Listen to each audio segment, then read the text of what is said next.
Dear Indian society, thank you Bharat को युवाओं का देश बनाने के लिए, या कहूँ nation with maximum number of youth बनाने के लिए। बट मेरा एक क्वेश्चन है, इज़ इट इनफ? क्या हमारे लिए काफ़ी है? यूथ इस पॉपुलेशन के मोस्ट डायनामिक सेगमेंट को रिप्रेजेंट करता है और यही इस देश का भविष्य है। We are one of the youngest nations in the world with about 65% of its population under the age of 35 years. Youth को नेशन का एक्टिव ड्राइवर होना चाहिए, ना कि डेवलपमेंट का इनएक्टिव रिसिपेंट। इसी के साथ हमारे सामने ये सवाल खड़ा होता है, what is the idea of development that we have created in the mind of a youth? लेकिन इसके आंसर से पहले हमें ये देखना होगा कि हमारा यूथ क्या कर रहा है। Our youth is hyperactive on social media, और जब मैं ऑब्जर्व करता हूँ कि ये किस तरह के ट्रेंड्स फॉलो करते हैं या किस तरह की चीज़ों में इंडल्ज होना पसंद करते हैं, तब मैं सबसे ज़्यादा डिसअपॉइंट होता हूँ। इतने इम्पॉर्टेंट सेगमेंट को पागलों की तरह ऐसी चीज़ों में इंडल्ज होता देखकर। और इन सब चीज़ों से मैं ये कह सकता हूँ कि यूथ को मे बी एंटरटेनमेंट इंडस्ट्री सबसे ज़्यादा इन्फ्लुएंस करती है। अकॉर्डिंग टू अ रिपोर्ट, एक एवरेज इंडियन अपने टाइम का सिर्फ 18%, यस ओनली 18% प्रोडक्टिव एक्टिविटीज़ में इन्वेस्ट करता है, जबकि वो अपने टाइम का 71% लेजर एक्टिविटीज़ में स्पेंड करना पसंद करता है। 51% of a youth is interested in political issues, while 46 are not even interested. In a survey conducted by the Economic Times, an average of 30% of youth had no opinions in matter. और अगर इनकी social और cultural aptitude की बात करें, there is a variation of agreement and disagreement on questions like whether a woman should work after marriage or men.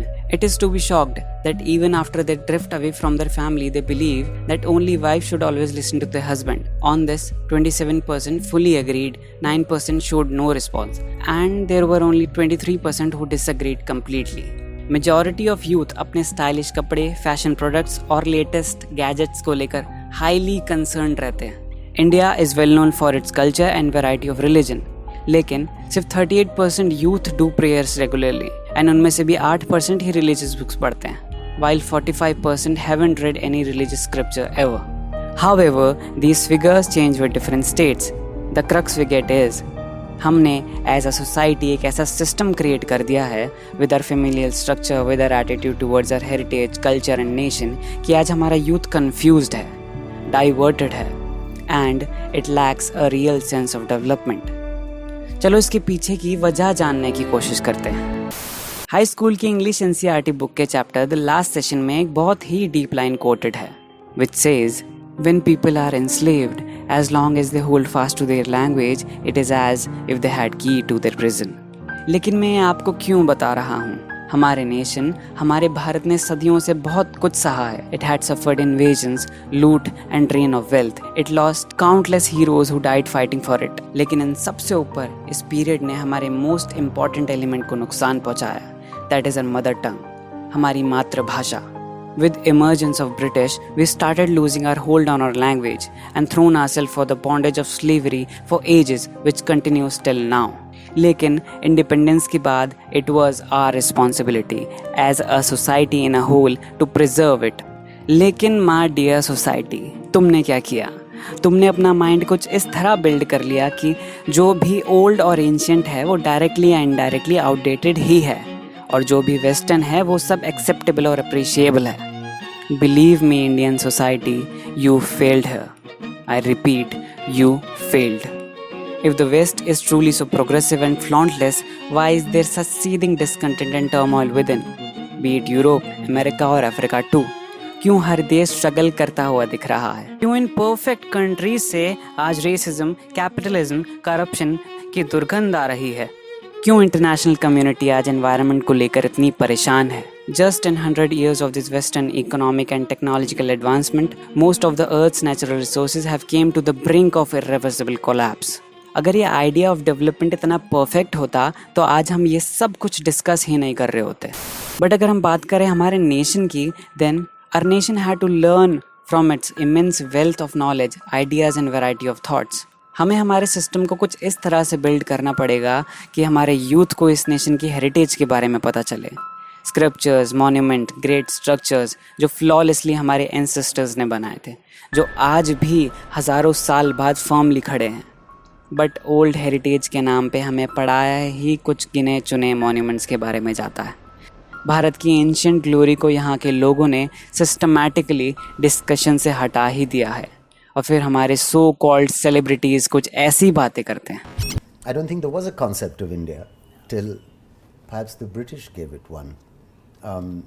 So there's many things. Right.